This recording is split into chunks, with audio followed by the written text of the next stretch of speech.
Hello everyone, I am Iqra. Hope you are doing well. तो start करते हैं आज का टॉपिक। आज हम पढ़ने वाले हैं टैली ईआरपी में अगर हमें एंट्री करनी होती है या फिर हमें कोई अकाउंट बुक या फिर रजिस्टर में एंट्री देखनी होती है तो हम कैसे एंट्री देखते हैं। तो आज हमारा टॉपिक क्या रहेगा? Accounting books and register.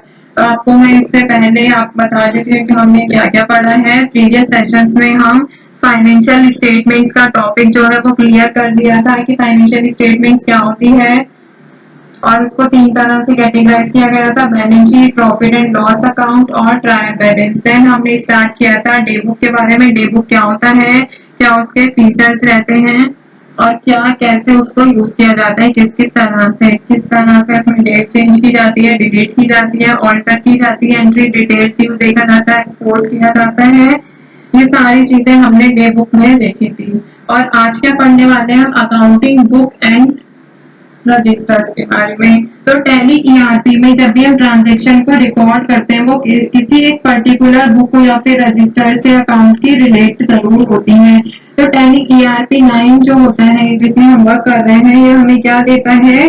Allow करता है व्यू या फिर प्रिंट करने के लिए कोई भी पर्टिकुलर बुक या फिर रजिस्टर ऑफ अकाउंट्स को।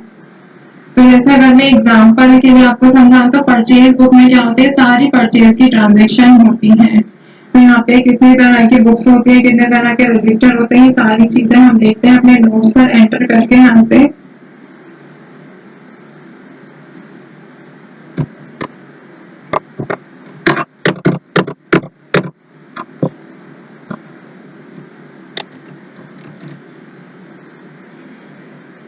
यहाँ पे लिखेंगे अकाउंटिंग बुक्स और रजिस्टर। तो अकाउंटिंग बुक्स एंड रजिस्टर जो होता है इनको कॉमनली किसमें यूज किया जाता है, कौन कौन सी कॉमन बुक होती है वो मैं यहाँ पे लिख देती हूँ। First one is cash book, फिर होती है bank book, third is purchase register, fourth is sales register, fifth is debit note register and sixth और last is credit note register. बाकी इसमें और भी होता है वैसे तो जर्नल रजिस्टर। ठीक है, ये सब क्या होती है? अकाउंटिंग बुक्स और रजिस्टर। मतलब कि इस वाले ऑप्शन में ये सारी चीजें आपको देखने को मिलती है: cash book, bank book, purchase, sale, debit note, credit note और यहाँ पे जर्नल रजिस्टर। एक एक करके हम सभी को पढ़ेंगे। तो फर्स्ट से स्टार्ट करते हैं।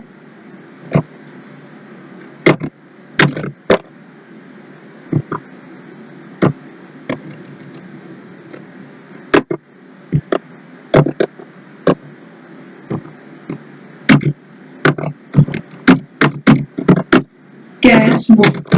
ठीक, कैश बुक क्या होता है? ठीक है, तो एक पहले समझेंगे फिर हैंड टू हैंड उसको व्यू भी करते जाएंगे। तो नीचे लिखते हैं cash book gives you the complete information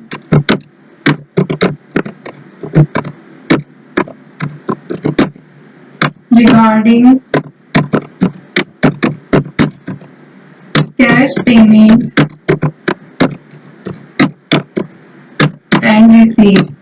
देखिए इसमें वर्ड आ रहा है कैश, तो ऑफ कोर्स इसमें सारी डिटेल किससे रिलेटेड होंगी? कैश से रिलेटेड ही इसमें सारी डिटेल्स रहती हैं। तो इसमें क्या कहा गया है? कैश बुक क्या होते हैं? हमें कंप्लीट इंफॉर्मेशन देती है कैश पेमेंट से रिलेटेड। मतलब कि कितने हमारे बिजनेस में जो है पेमेंट हुई है और कितना हमारे बिजनेस में कैश जो है वो रिसीव हुआ है। दोनों तरह की जो होती है ये ट्रांजेक्शन हमें बताती है कि आपने कितना ट्रांजैक्शन कैश से रिलेटेड या तो रिसीव किया है या फिर उसको पे किया है। ठीक है, और अगर हम इसके यूजेस की बात करें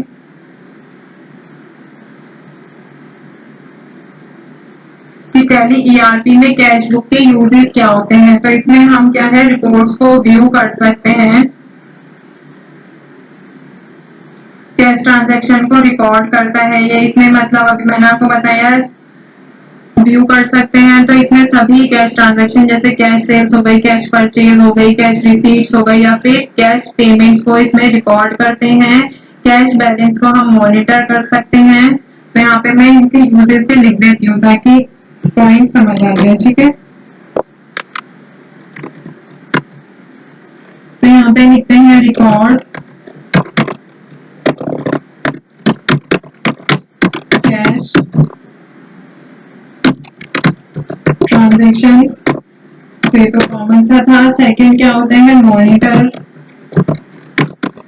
कैश बैलेंसेस। इसमें क्या कहा गया है, कैश बुक आपको ये देखने में हेल्प करता है कि आपके पास कितना कैश है, ताकि आप अपने कैश फ्लो को अच्छे से मैनेज कर सके। जब हमें पता रहेगा कि हमारे बिजनेस में अभी कितना कैश अवेलेबल है तो हम उसको ऑफ कोर्स इजीली मेंटेन कर पाएंगे, ठीक है। और ये क्या हमें प्रोवाइड करता है, ट्रांजैक्शन की समरी देता है, ठीक है। इसमें आप इजीली डेली वाइज या फिर वीक वाइज या फिर मंथ वाइज कैश ट्रांजैक्शन का समरी को यहाँ पे व्यू कर सकते हैं, देख सकते हैं, जो आपको फाइनेंशियल प्लानिंग जो करने में बिजनेस से रिलेटेड हेल्प करता है।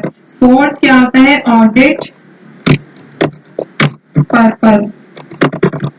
ऑडिट पर्पस में इसका आएगा, ठीक है। ऑडिट पर्पस में इसका क्या मतलब है कि कैश बुक का कैसे यूज होता है, कैश बुक का रिकॉर्ड आपके बिजनेस के लिए ऑडिट के वक्त भी काम आता है। जब हमारे बिजनेस में ऑडिट होता है हर बिजनेस में, तब भी हमारे कैश बुक का यूज होता है, क्योंकि ये क्या होता है, क्लियर ट्रायल प्रोवाइड जो है हमारे कैश ट्रांजेक्शन की प्रोवाइड करता है। और बैंक रिकॉन्सिलिएशन, रिकॉन्सिलिएशन का मतलब क्या है कि बैंक रिकॉन्सिलिएशन, इसका यूज बैंक रिकॉन्सिलिएशन के लिए भी होता है, जिससे आप अपने बैंक स्टेटमेंट्स और कैश बुक के रिकॉर्ड को हम यहाँ पे मेंटेन मैच कर सकते हैं। तो अगर कैश बुक को मैं इजी वर्ड्स में बताऊं, कैश बुक क्या होता है, इन शॉर्ट देखें तो टैली ERP9 का कैश बुक आपको अपने कैश ट्रांजैक्शन को एफिशिएंटली मैनेज करने में हेल्प करता है, ताकि आप अपने बिजनेस के जो कैश फ्लो को अच्छे से समझ सके और इनको कंट्रोल कर सके, ठीक है। तो यहाँ पे कैश बुक की बात तो हो गई, पहले इसको प्रैक्टिकल देख लेते हैं। कैश बुक कहाँ पर हमें ऑप्शन मिलता है, तो यहाँ पे गेटवे ऑफ टैली पे आना है, डिस्प्ले पे आना है, और यहाँ पे अकाउंट्स बुक का ऑप्शन होता है, जिसमें हमें कैश बुक और बैंक बुक एक साथ मिलता है, जिसमें हमारा फर्स्ट ऑप्शन होता है कैश इन हैंड। तो यहाँ पे मैं एंटर करूंगी तो यहाँ पे सारी डिटेल जो है हमें शो हो जाती है, ठीक है। एंटर करेंगे तो यहाँ पे सारी डिटेल आ रही है, अप्रैल से पूरे जहाँ तक हमने एंट्री की है नवंबर तक। अगर मैं अप्रैल पर एंटर करती हूँ तो अप्रैल की एंट्रीज यहाँ पे शो देंगी, मई में करूंगी तो मई की एंट्रीज, ठीक है। सारी एंट्रीज जो है यहाँ पर शो हो जाती है। तो यहाँ से बाहर आते हैं, अब बात कर लेते हैं बैंक बुक की। Second is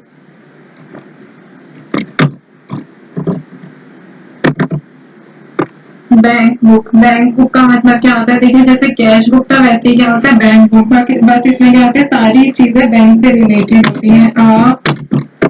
bank book gives you the complete information regarding bank payments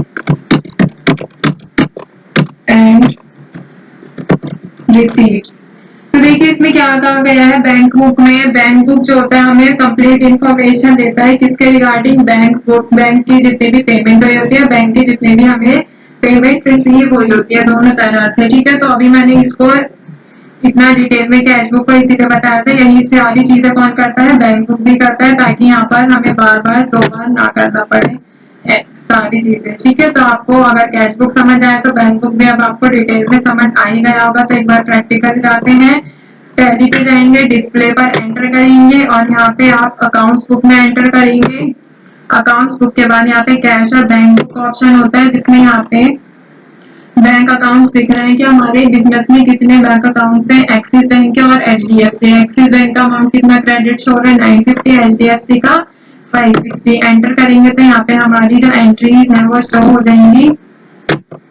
मई में एंट्री की गई है, सेल की गई है, ठीक है। बैंक से हमें पेमेंट मतलब रिसीव हुई है, कितनी 560 रुपीज। तो रिसीव हुई है तो डेबिट एक्सिस बैंक में एंटर करेंगे। तो यहाँ पे क्या है, परचेज। परचेज मतलब कि हमने एक्सिस बैंक से जो है पेमेंट की है। अगर मैं यहाँ पे ऑल्ट F2 पर एंटर करती हूँ तो 1/4/24 पर एंटर करेंगे, 31/3/25 पूरे साल की एंट्रीज यहाँ पे दिख जाएंगी। तो यहाँ पे कितनी एंट्री की गई है, 950 रुपीज की हमने परचेज किया है। परचेज कर रहे हैं तो देखिए एक्सिस बैंक से, तो हमें कहाँ पर अमाउंट हो रहे हैं, क्रेडिट में। सेल कर रहे हैं मतलब बैंक से पैसा रिसीव हो रहा है तो डेबिट, बैंक से पैसा जा रहा है तो क्रेडिट यहाँ पे शो हो रहा है। तो बैंक बुक का बेसिकली जैसे कैश बुक का यूज है वो बस बैंक की तरह यूज होता है, वो कैश बुक की तरह। तो यहाँ पे सारी डिटेल्स आई होप आपको समझ आ गई होंगी कैश बुक और बैंक बुक से रिलेटेड। तो टॉपिक को यहीं पे एंड करते हैं। अकाउंटिंग बुक एंड रजिस्टर्स में से हमारे 2 टॉपिक कंप्लीट हो गए, कैश बुक और बैंक बुक। नेक्स्ट टॉपिक को नेक्स्ट सेशन में न्यू टॉपिक लेंगे। Stay tuned and thank you.